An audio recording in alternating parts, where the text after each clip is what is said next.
Wedding guest list wahala. My people, for Naija, na who dey shout pass dey claim family. If you don at ten d wedding before for Naija, abeg tell me which of these legendary guests deserve the one and only available share. Number 1, person wey no know your mama or papa but dey shout. Na me carry am when him small. Meanwhile, dem no even know your full name. Na boldness loud pass bloodline for this life. Number 2, the I must sit for front aunty.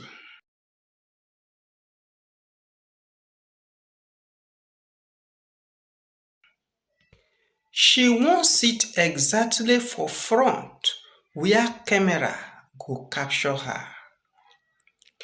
She get invite? No. She come early? No.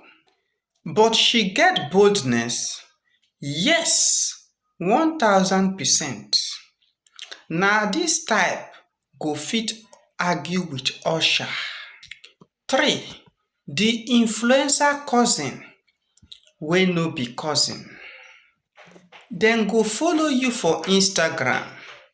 Next thing, I beg, give me VIP tag. I want create content. bros, this wedding no be brand collaboration.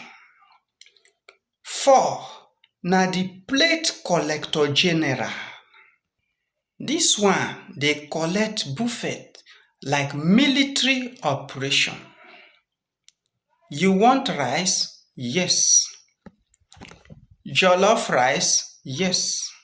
Fried rice? Yes. Swallow? Yes. Plantain? Yes. Everything go enter one plate. Dem no come celebrate wedding.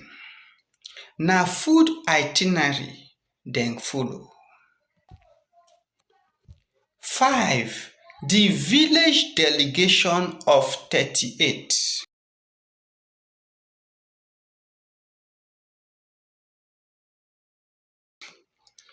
Na only 3 get invitation, but all of them go enter bus.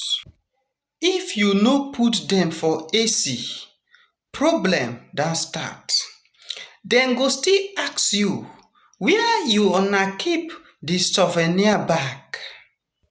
But nobody know who invite who. 6, the photographer without camera.